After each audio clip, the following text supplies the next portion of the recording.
ಕರ್ನಾಟಕ ಕುರುಕ್ಷೇತ್ರಕ್ಕೆ ಉಳ್ಕೊಂಡಿರುವುದು ಕೇವಲ 16 ದಿನಗಳು ಮಾತ್ರ. ಸೊ 14 ಕ್ಷೇತ್ರಗಳನ್ನ ಸುತ್ತಲಿಕ್ಕೆ 16 ಪ್ಲಾನ್ಗಳನ್ನ ಮಾಡಿಕೊಳ್ಳಲಾಗಿದೆ. ರೋಡ್ ಶೋ ಸಮಾವೇಶಗಳನ್ನ ಮಾಡುವ ಇಂಗಿತವನ್ನ ಬಿಜೆಪಿ ಹೊಂದಿದೆ.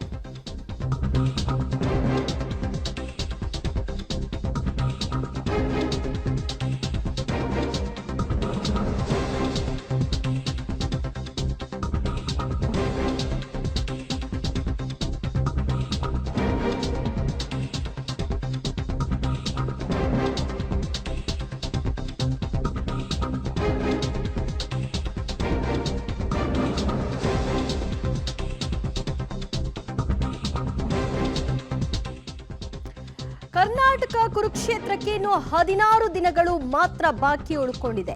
ಈ ಹೊತ್ತಲ್ಲಿ ಬಿಜೆಪಿ ಭರ್ಜರಿ ಪ್ಲಾನ್ಗಳನ್ನ ಮಾಡ್ತಾ ಇದೆ. 14 ಕ್ಷೇತ್ರಕ್ಕೆ 16 ಸಮಾವೇಶ ಮತ್ತು ರೋಡ್ ಶೋಗಳನ್ನ ಹಮ್ಮಿಕೊಳ್ಳುವಂತಹ ಪ್ಲಾನ್ ಇದಾಗಿದೆ. ಏಪ್ರಿಲ್ 14ಕ್ಕೆ ಅಖಾಡಕ್ಕೆ ಧುಮುಕ್ತಾ ಇದ್ದಾರೆ ಪ್ರಧಾನಿ ನರೇಂದ್ರ ಮೋದಿ ಅವರು. ಮೈಸೂರಿನಲ್ಲಿ ಸಮಾವೇಶವನ್ನು ನಡೆಸಲಿದ್ದಾರೆ. ಮಂಗಳೂರಿನಲ್ಲಿ ರೋಡ್ ಶೋ ನಡೆಯಲಿದೆ. ಸಿದ್ದು ಅಖಾಡದ ಮೂಲಕ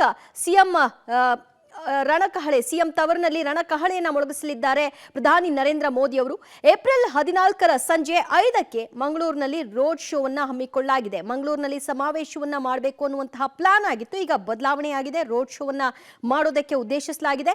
ನಾರಾಯಣಗುರು ಸರ್ಕಲ್ನಿಂದ ಹಂಪನಕಟ್ಟೆ ಸಿಗ್ನಲ್ ವರೆಗೂ ಪ್ರಧಾನಿ ನರೇಂದ್ರ ಮೋದಿ ಅವರ ರೋಡ್ ಶೋ ಇರುತ್ತೆ. 2.5 ಕಿಲೋಮೀಟರ್ ರೋಡ್ ಶೋವನ್ನ ನಡೆಸಲಿದ್ದಾರೆ ನರೇಂದ್ರ ಮೋದಿ ಅವರು. ಏಪ್ರಿಲ್ 14ನೇ ತಾರೀಕಿನಿಂದ ಭರ್ಜರಿಯಾಗಿ ಚುನಾವಣೆಯ ಕಾವು ಇನ್ನಷ್ಟು ಚುರುಕು ಪಡ್ಕೊಳ್ಳುತ್ತೆ ಪ್ರಧಾನಿ ನರೇಂದ್ರ ಮೋದಿ ಅವರ ಆಗಮನದ ನಂತರದಲ್ಲಿ. ಆಲ್ರೈಟ್, ಮತ್ತಷ್ಟು ಮಾಹಿತಿ ಪಡೆಯೋಣ ನಮ್ಮ ಪ್ರತಿನಿಧಿ ಕೆಪಿ ನಾಗರಾಜ್ ಮತ್ತು ಮಂಗಳೂರಿನಿಂದ ಸುಖಪಾಲ್ ಪೊಳಲಿಯಿಂದ.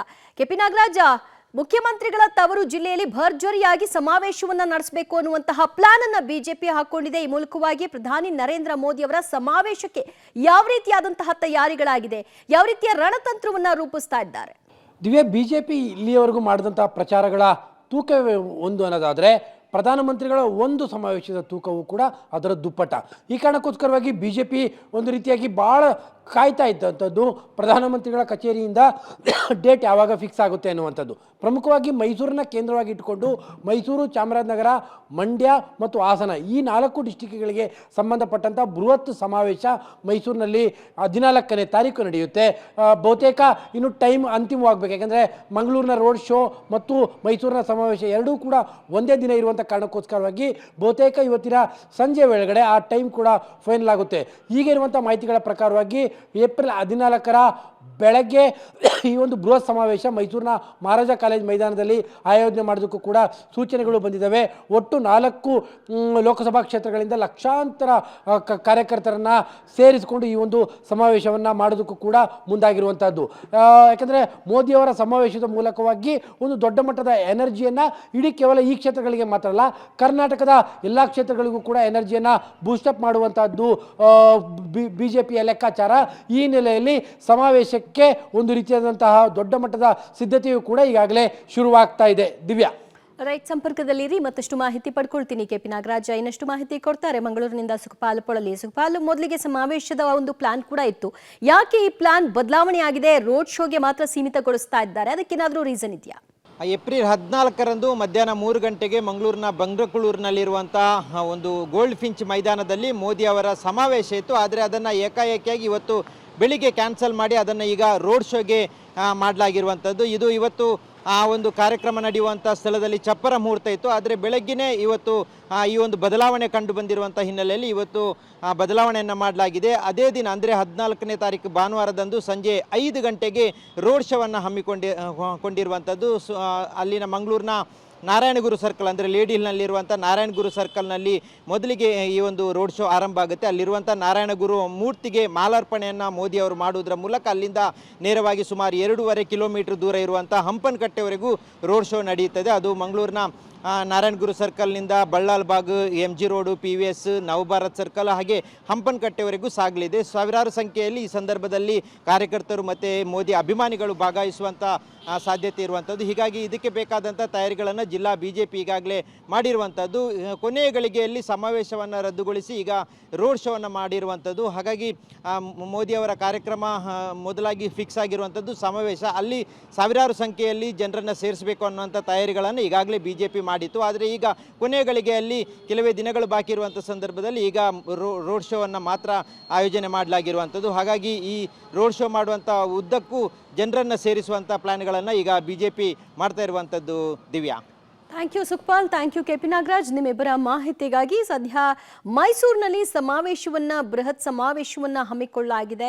ಮಂಗಳೂರಿನಲ್ಲಿ ರೋಡ್ ಶೋವನ್ನ ಹಮ್ಮಿಕೊಳ್ಳಲಾಗಿದೆ. ಸುಮಾರು 2.5 ಕಿಲೋಮೀಟರ್ನ ರೋಡ್ ಶೋನಲ್ಲಿ ಪ್ರಧಾನಿ ನರೇಂದ್ರ ಮೋದಿ ಅವರ ಭಾಗವಹಿಸುವಿಕೆ ಅಭ್ಯರ್ಥಿಗಳಿಗೆ ಒಂದಷ್ಟು ಆನೆ ಬಲ ಸಿಕ್ಕಂತಾಗತ್ತೆ.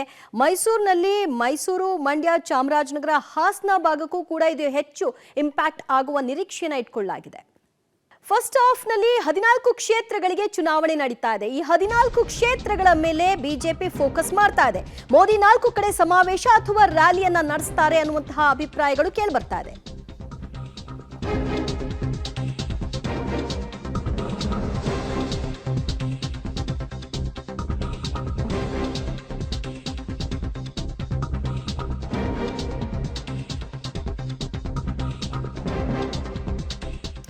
ಎಲ್ಲರ ಚಿತ್ತ ಫಸ್ಟ್ ಹಾಫ್ನಲ್ಲಿ ನಡೆಯುವ 14 ಕ್ಷೇತ್ರಗಳ ಅತ್ತ. 14 ಕ್ಷೇತ್ರಗಳನ್ನ ಹೇಗೆ ಗೆಲ್ಲಬೇಕು ಆ ನಿಟ್ಟಿನಲ್ಲಿ ಎಲ್ಲ ರಣತಂತ್ರವನ್ನ ಹೆಣಿತಾ ಇದ್ದಾರೆ. ಅದರಂತೆ 4 ಸುತ್ತಿನಲ್ಲಿ ಬಿಜೆಪಿ ನಾಯಕರು ಮತಯಾಚನೆಗೆ ಸಿದ್ಧತೆಗಳನ್ನ ಮಾಡ್ಕೊಳ್ತಾ ಇದ್ದಾರೆ. ಮೋದಿ ಅವರು 4 ಕಡೆ ಸಮಾವೇಶ ಅಥವಾ ರ್ಯಾಲಿಯನ್ನ ನಡೆಸಬಹುದು. ಆ ಪ್ಲಾನ್ಗಳು ಇನ್ನಷ್ಟು ಆಗಬೇಕಾಗಿದೆ. ಟಾರ್ಗೆಟ್ ಕರ್ನಾಟಕ, ಅಮಿತ್ ಶಾ ಅವರಿಂದ 6 ರ್ಯಾಲಿಗಳನ್ನ ನಡೆಸುವಂತಹ ಪ್ಲಾನ್. ಯೋಗಿ ಆದಿತ್ಯನಾಥ್ ಉತ್ತರ ಪ್ರದೇಶ ಮುಖ್ಯಮಂತ್ರಿ ಅವರಿಂದ 2 ರ್ಯಾಲಿಗಳನ್ನ ಮಾಡಿಸುವಂತಹ ಪ್ಲಾನ್ ಅನ್ನ ಇಟ್ಕೊಳ್ಳಲಾಗಿದೆ.